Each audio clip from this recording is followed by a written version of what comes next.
One students, आज हम ratio of motion का प्रैक्टिस सेट करने वाले हैं। तो काफ़ी इंपॉर्टेंट क्वेश्चन जो प्रीवियस ईयर्स हैं और कुछ ऐसे क्वेश्चंस जो थोड़े से ट्रिकी हैं, वो मैं क्वेश्चंस आपके लिए लेके आया हूँ। फर्स्ट क्वेश्चन आपके सामने है, आपको इन दो टर्म्स की रेशियो दी है, आपको इसकी रेशियो निकालनी है। तो आपको क्वेश्चन में क्या गिवन है देख लेते हैं। हमें क्वेश्चन में गिवन है 10a³ + 4b³ upon 11a³ minus 15b³। इसकी रेशियो आपको दी है 7/5। अब आप क्रॉस मल्टीप्लाई कर लो, कितना आ जाएगा। क्रॉस मल्टीप्लाई पे 5 ×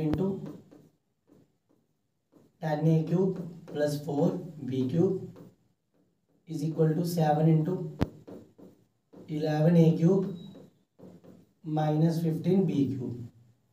फर्दर हम मल्टीप्लाई करेंगे, कितना आ जाएगा 50a³ + 20b³ 77a³ minus 105b³। अब ये 105b³ माइनस का इससे आ जाएगा तो प्लस का बन जाएगा। 105b³ + 20b³ इधर 77a³ माइनस 50a³। ये a³ प्लस के उस साइड जाके माइनस का हो जाएगा। 105 में 20 ऐड किया तो बच्चों हो जाएगा 125b³ और इधर 77 में से 50 निकाल दी तो आएगा 27a³। आई होप आपको इतना समझ आया होगा। अब आप क्लियरली देख सकते हो 5b का होल क्यूब 125 होता है, मैं लिख सकता हूँ। 3a का होल क्यूब 27 होता है, मैं लिख सकता हूँ। क्यूब क्यूब दोनों के कट गए तो आपके पास आ गया 5b = 3a। उसके बाद आप बोल सकते हो 5/3 = a/b। तो इस क्वेश्चन को सॉल्व करके आपके पास a/b कितना आ रहा है। a/b हमारे पास आ रहा है 5:3। अब फर्दर आपको क्या निकालना है। आपको क्वेश्चन वाले ने पूछा है 3a + 5b। क्या पूछा है 3a + 5b upon 9a - 2b निकालना है। तो अब a की वैल्यू 5 डाल दो इसमें, तो कितना आ गया 3 × 5। b की वैल्यू 3 डाल दो, 5 × 3। फर्दर 9 × 5 माइनस 2 × 3, तो कितना आ रहा है 15 + 15 45 माइनस 6, तो 30 अपॉन 39। 3 10 3 13 कट जाएगा ना। तो क्या रेशो आ गई आपकी 10:30। तो इस टाइप के क्वेश्चन हम ऐसे करेंगे, ठीक है। ये पेपर में आते हैं तो इसकी रेशो क्या आ गई 10:13। Option B is the correct answer. I hope आपको ये क्वेश्चन अच्छे से समझ आया होगा। अब हम चलेंगे नेक्स्ट क्वेश्चन पे। स्टूडेंट्स, नेक्स्ट क्वेश्चन मैंने आपको पहले जो लेक्चर्स डाले हैं उसमें भी इस टाइप का हमने क्वेश्चन किया हुआ है। नेक्स्ट क्वेश्चन में दो पर्सन्स हैं ए और बी। तो ये मैंने ए लिख दिया और ये मैंने बी लिख दिया और उनकी प्रेजेंट एज की रेशियो कितनी दी है 3:5। तो ये मैंने लिख दिया 3:5। बोला 5 years हैंस, 5 साल के बाद। तो आप बोल दोगे आफ्टर 5 years। 5 साल के बाद उनकी रेशियो कितनी हो जाएगी 13:20। तो ये आपको क्वेश्चन में दिया है। फिर आपको पूछा आप बी की प्रेजेंट एज निकालो। बी की क्या निकालो प्रेजेंट एज। तो बच्चों जो भी इस टाइप का क्वेश्चन आता है उसके लिए क्या ट्रिक क्या, आप ध्यान से सुनिए। आपको देखना है इनका डिफरेंस क्या है। इसका डिफरेंस आपको कितना दिख रहा है 10 दिख रहा है और मेरे को इसका डिफरेंस कितना दिख रहा है 15 दिख रहा है। ये दोनों डिफरेंस सेम नहीं आ रहे हैं। अगर ये दोनों डिफरेंस सेम आते, सपोज ये भी 10 आता ये भी 10 आता, तो ये एक्चुअल में 5 सालों का डिफरेंस है। अगर ये भी 10 आता और ये भी क्या आता 10 आता, तो ये 5 years का क्वेश्चन में डिफरेंस दिया है और हमें 10 दिख रहा है, इसलिए एक ईयर को मैंने 2 यूनिट मारना था। मगर ऐसा नहीं हो रहा है, ये सेम नहीं आ रहे, ये डिफरेंट आ रहे है ना। तो ये कितना आ रहा है आपका एक 10 आ रहा है और ये 15 आ रहा है। तो जब भी ये डिफरेंट आए तो फिर आपको क्या करना है वो सुन लो। फिर आपको क्या करना है, पहले आप देख लो डिफरेंस डिफरेंट आ रहे हैं, उसके बाद अब आप क्या करोगे बच्चों, अब आपको देखना है इन दोनों का डिफरेंस कितना है 2 और इन दोनों का डिफरेंस कितना है 7। अब आपको क्या करना है, जो ये 2 इन दोनों का डिफरेंस है उस 2 से नीचे वाले को मल्टीप्लाई कर लो, और इस 7 इनका डिफरेंस है ऊपर वाले को 7 से मल्टीप्लाई कर दो। आपने देखना है इन दोनों का डिफरेंस कितना है 2, उसको नीचे वाले से मल्टीप्लाई कर दो। नीचे वालों का डिफरेंस कितना है 7, उनको ऊपर वाले से मल्टीप्लाई कर दो। हर क्वेश्चन में जिनमें डिफरेंस सेम नहीं आ रहा है उसमें आपको यही ट्रिक लगानी है। जब आप इनको मल्टीप्लाई कर दोगे, जब आप इनको क्या कर दोगे मल्टीप्लाई कर दोगे, तो हमारा क्या आएगा 7 सबसे मल्टीप्लाई होगा तो बनेगा 21:35।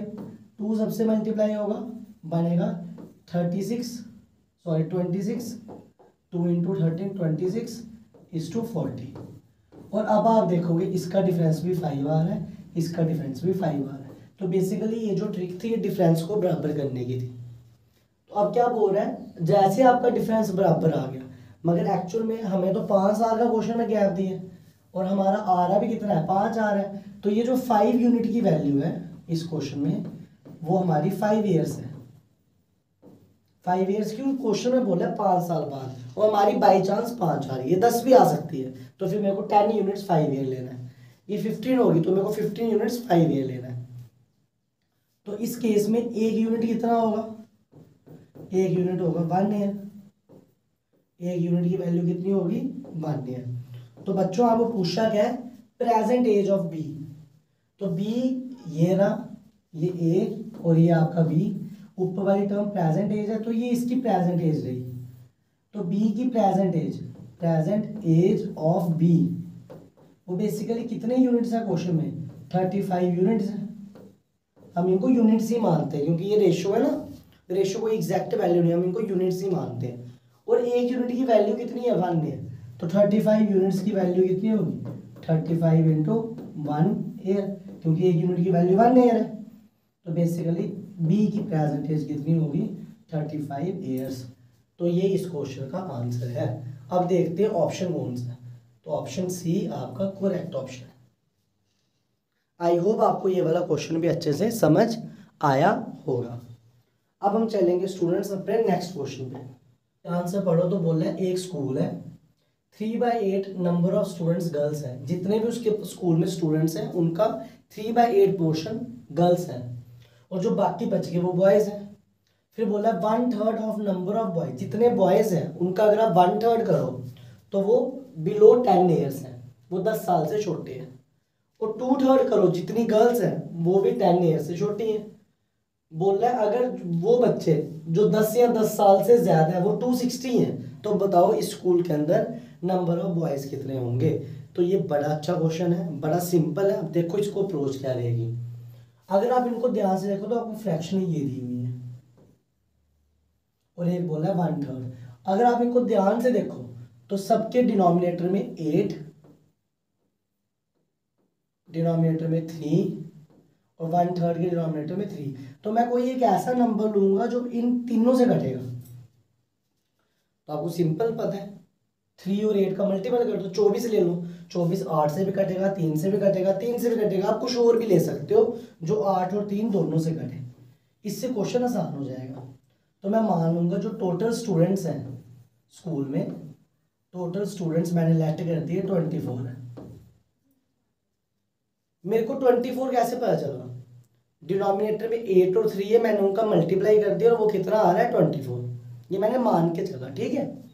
अब देखो अब क्या बोलना है। अब बोलना है जो स्कूल है 3/8 जितने भी स्टूडेंट्स हैं, 24 स्टूडेंट्स हैं, उनका जो 3/8 है वो गर्ल्स है। मतलब जो टोटल गर्ल्स हैं वो कैसे निकलेंगी, टोटल गर्ल्स कैसे निकलेंगी 3/8 कर दूंगा मैं 24 का, तो ये आ जाएगा 3 × 3 = 9 टोटल गर्ल्स होगी। बताओ अब जो रिमेनिंग है वो बॉयज है, तो बॉयज कितने हो गए 24 में से 9 निकाल दो। 24 में से आपने 9 निकाल दिया तो 15 बॉयज हो गए, ठीक है। फिर क्या बोल रहा है जो 1/3 है नंबर ऑफ बॉयज वो 10 ईयर से छोटे हैं, ठीक है। अब जो बिलो 10 ईयर्स है, below 10 years number of boys वो कितने हैं, क्वेश्चन में बोला है वो कितने हैं 1/3 है। जितने बॉयज हैं उनका 1/3, तो बॉयज कितने हैं 15, इनका 1/3 कर लो तो 5 बॉयज 10 साल से क्वेश्चन में छोटे दिए हैं, ठीक है। फिर बोल रहा है 2/3 number of girls also below 10 years, तो बिलो 10 ईयर्स 10 साल से छोटी लड़कियां कितनी है स्कूल में, नंबर ऑफ गर्ल्स, तो वो कितनी दी है क्वेश्चन में 2/3, तो ये आ गया 2/3। अब गर्ल्स टोटल कितनी है 9, तो ये आ जाएगा 2 × 3 6 ऐसी लड़कियां हैं जो 10 साल से छोटी हैं। फिर क्या बोल रहा है, वो बच्चे जो 10 या 10 साल से ज़्यादा है वो टोटल 260 है। अच्छा, मेरे पास टोटल बच्चे भी हैं, है ना, मेरे पास टोटल स्टूडेंट्स भी हैं और जो 10 साल से छोटे हैं वो भी हैं, तो मोर देन 10 ईयर्स कितने हुए, मोर देन 10 ईयर्स, 10 या 10 साल से ज़्यादा। देखो गर्ल्स थी टोटल 9, 10 साल से कम कितनी है 6, तो बचे कितने 3, तो इनकी उम्र 10 या 10 साल से ज़्यादा है। बॉयज़ कितने थे 15, 10 साल से कम कितने हैं 5, तो बचे कितने 10, जो 10 बॉयज़ हैं वो यहाँ तो 10 साल के या तो 10 साल से ज़्यादा है, तो इसका मतलब जो 10 या 10 साल के हैं वो कितने हैं 13 है, ठीक है। हमारे क्वेश्चन के हिसाब से हमारा 13 यूनिट आ रहा है, वो बच्चे जो 10 या 10 साल से ज़्यादा है, और क्वेश्चन में उस 13 की वैल्यू कितनी दी है 260, तो 1 यूनिट की वैल्यू कितनी होगी 20। इस क्वेश्चन में 1 यूनिट की वैल्यू कितनी होगी 20। अब उसने पूछा है नंबर ऑफ बॉयज़ बताओ स्कूल में कितने होंगे, तो स्कूल में बॉयज़ कितने हैं 15, स्कूल में बॉयज़ कितने हैं 15, मगर जो 15 है मैंने आपको बोला लैटिक है, तो ये 15 क्या होते हैं यूनिट्स होते हैं। स्कूल में बॉयज़ कितने हैं 15, मगर ये 15 यूनिट्स होते हैं, और एक यूनिट की कीमत कितनी है 20, तो 15 की कितनी होगी 15 × 20, तो 300 आपके पास स्कूल में टोटल बॉयज़ हैं। तो देखो आपका ऑप्शन कौन सा है, हमारा ऑप्शन ए करेक्ट ऑप्शन है। आई होप आपको ये क्वेश्चन अच्छे से समझ आया होगा, ठीक है। तो ऐसे ऐसे क्वेश्चन पेपर में आ सकते हैं, सिंपल क्वेश्चन है, सिंपल अप्रोच है। प्रैक्टिस सेट के अंदर मैं आपके लिए ये सारी टाइप पे ला रहा हूँ ताकि आपकी प्रैक्टिस अच्छे से हो जाए। चलेंगे हम नेक्स्ट क्वेश्चन पे। स्टूडेंट्स नेक्स्ट क्वेश्चन हमारे पास है क्वेश्चन नंबर 4, तो आप इसको पढ़ सकते हो, अगर आप खुद ट्राई करना चाहते हो आप खुद भी ट्राई कर सकते हो, ठीक है। तो बोल रहा है sum of present ages of father and son 52 years 4 year hence, 4 साल के बाद son's age will be 1/4 of father, जो बेटे की एज है वो फादर की एज से 4th पार्ट हो जाएगी, कम हो जाएगी। What will the ratio of the ages of son and father 10 साल बाद, आज से 10 साल के बाद सन और फादर की एजेस का रेशियो क्या होगा, ठीक है। तो देख लेते हैं। देखो ये मैंने लिखा सन, ये मैंने लिखा फादर। क्या बोल रहे हैं सम ऑफ प्रेजेंट एज, तो 2-3 तरीकों से कर सकते हैं। प्रेजेंट एज में एक्स वाई मानने के बजाय कुछ और देखता हूँ। आगे लिखा है 4 ईयर्स हैंस, 4 साल बाद, तो 4 ईयर्स हैंस, 4 साल के बाद क्या लिखा है, जो सन की एज है वो 1/4 है फादर की एज से। अगर सन की एज x है तो फादर की एज उसका 4 गुना ज़्यादा होगी, तो फादर की एज 4x होगी, है ना। फादर को 1/4 करो तो सन मिल जाएगा, ऐसे ही है ना। अब ये 4 साल बाद की एज निकाल दी अगर आपने, तो बताओ प्रेजेंट एज क्या होगी। ये 4 साल बाद की एज है तो प्रेजेंट एज क्या होगी, इससे 4 साल पहले, तो प्रेजेंट एज सन की कितनी होगी x-4, और फादर की कितनी होगी 4x-4, ये इनकी क्या हो जाएगी प्रेजेंट एज, क्योंकि ये मैंने 4 साल बाद वाली निकाली। आज से 4 साल बाद सन की एज कितनी है x, तो 4 साल पहले कितनी होगी x-4, तो ये प्रेजेंट एज निकाल दी।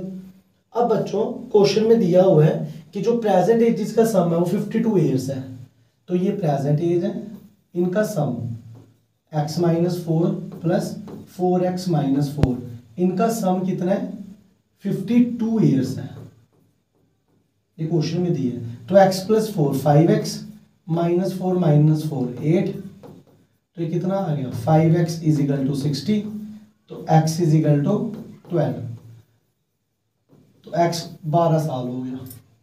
इसका मतलब क्या हो गया बच्चों, इसका मतलब हो गया कि जो 4 साल बाद बेटे की एज थी वो अगर 12 साल थी तो फादर 4 × 12 48 ईयर्स का था, फादर 48 ईयर्स का था और बेटा 12 साल का था। ये 4 साल बाद की एज है ना। आपको क्या बोलना है, रेशो निकालो 10 साल बाद। 4 साल बाद की एज आपको पता है, अब आपको 10 साल बाद निकालनी, तो आप इसमें 6 ही ऐड करोगे ना। इसके अंदर भी कितना ऐड कर दोगे, 6। इसके अंदर भी कितना ऐड कर दोगे, 6, क्योंकि प्रेजेंट एज तो ये है ऊपर, और ये वाली एज 4 साल बाद वाली है, 4 ईयर्स बाद वाली है। आपको 10 साल बाद निकालनी है, 4 साल बाद वाली है, तो 10 साल कैसे करोगे, उसके अंदर +6 डाल दोगे। तो 12 के अंदर +6 डाला, कितना आ गया 18। 48 के अंदर 6 डाला, कितना आ गया 54। तो ये 10 साल बाद वाली एज होगी। 4 साल वाली थी, उसके अंदर 6 ऐड कर दिया, तो 10 साल बाद वाली एज होगी। प्रेजेंट एज से 10 साल बाद वाली एज, ठीक है। अब ये किससे कटेगा, 18 1 सा 18 3 सा, तो ये रेशो आ गई, ठीक है। सन और एज की रेशो 1:3 है। तो ये ऑप्शन नहीं आएगा, ये ऑप्शन नहीं आएगा, ये ऑप्शन नहीं आएगा, तो ये ऑप्शन आ जाएगा। अब आप सोच रहे हो कि 3:1 है, तो कुछ नहीं, उन्होंने फादर को पहले लिख दिया और सन को बाद में लिख दिया। हमने सन को पहले लिख दिया और फादर को बाद में, तो ऑप्शन कौन सा आ गया है, ए। तो ए ऑप्शन आपका करेक्ट है। आई होप आपको इस टाइप का क्वेश्चन समझ आया होगा। थोड़ा अलग टाइप से मैंने सॉल्व कराया है, ठीक है। तो आप ये क्वेश्चन आराम से बैठ के देख सकते हैं, दोबारा वीडियो देख सकते हैं। अगर आपको कोई प्रॉब्लम है तो आप कमेंट सेक्शन में मेरे को बता सकते हैं। नेक्स्ट क्वेश्चन बड़ा इंटरेस्टिंग, अभी भी जो पहले आपके JKPSI का एग्जाम हुआ था उसमें इस टाइप का रेशियो प्रपोर्शन का क्वेश्चन आया हुआ था। क्या लिखा है, 5600 रुपीज 4 बंदों में बांट दिए गए, A B C D, ये 4 पर्सन है, इनके अंदर टोटल रुपीज 5600 बांट दिए गए। A और B को मिला 1:2 क्वेश्चन में दिया है, B और C को मिला 3:1 क्वेश्चन में दिया है, और C और D को मिला 2:3 क्वेश्चन में दिया है, ठीक है। अब आपको इन सबको मिलाना है, A:B:C निकालना है। तो कैसे निकाल लोगे, बड़ी ट्रिक्स है, आप इधर भी टर्म्स लिख के कर सकते हो, मगर मैं ऐसे नहीं कराता। आपको A:B कितना दिया हुआ है 1:2, आपको B:C कितना दिया हुआ है 3:1, ठीक है। तो बच्चों आप एक चीज बताओ मेरे को, इन दोनों टर्म्स में B तो सेम है, तो आप B को सेम कर लो। इधर B 2 है, इधर 3 है, तो आप इस पूरे को 3 से मल्टीप्लाई कर दो और इस पूरे रेशो को 2 से मल्टीप्लाई कर दो, तो ये क्या बन जाएगा 3:6। ये क्या बन जाएगा 6:2। अब B भी सेम हो गया, तो ये बन जाएगा 3:6:2। ये कौन सी रेशो, A:B:C। अब आपको क्वेश्चन में C:D कितना दिया है, C:D दिया 2:3, C:D कितना दिया 2:3। अब देखा जाए ये और ये तो सेम है, इसलिए ये भी ऐड हो जाएगी, A:B:C:D कितना आ जाएगा 3:6:2:3। तो ये आपके पास आ गया ABCD की रेशो। पहले अलग दी थी, फिर मैंने कंबाइन कर दी, और बोला इन सबको कितने पैसे दिए 5600। तो आप इन सबको टोटल करो, कितना आता है 3 6 9 9 2 11 11 3 14। तो 14 यूनिट्स की वैल्यू कितनी दी रखी है 5600, ठीक है। अच्छा, अब आपको पता है 14 1 14 4 56 होते हैं और 100 आ गए, तो 1 यूनिट की वैल्यू कितनी आ गई 400 रुपीज। अब क्या बोल रहा है उसने, क्या पूछा हुआ है, उसने पूछा है find the share of A + B। A और B को कितना शेयर दिया है, तो बच्चों ये A और B है, इनका प्लस कर लो। A + B को कितना शेयर दिया है 3 + 6, 3 + 6 कितना होता है 9 यूनिट्स। एक यूनिट की वैल्यू है 400, तो 9 × 400 कर लो, तो इनको मिलेगा 3600 रुपीज A और B को दिया हुआ है।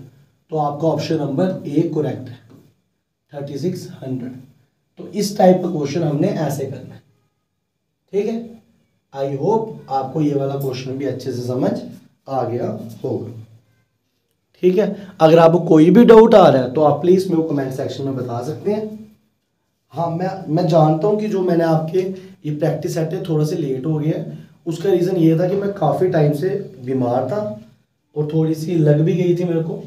तो अब कोशिश करूँगा जो आपके लेक्चर्स है प्रैक्टिस है जल्दी से जल्दी, जब तक आपकी डेट जो अनाउंस हो रही है, तो मैं जल्दी से जल्दी 15-20 दिन के अंदर आपके मैथ की जो इंपॉर्टेंट टॉपिक्स हैं सब के सब कवर कर लूँ। VLW मैं वो टॉपिक पहले उठा रहा हूँ जो VLW JKPSI दोनों में कॉमन है। ठीक है, आई होप आपको ये लेक्चर अच्छे लगे होंगे। ठीक है, तो पढ़िए आप, मैथ अच्छे से समझिए। तो आज के लेक्चर में हम ये 5 क्वेश्चन उठा के लाए। कल भी मैं आपका प्रैक्टिस सेट रेशियो और पोर्शन का ही लाने वाला हूँ। तो thank you students, have a nice day.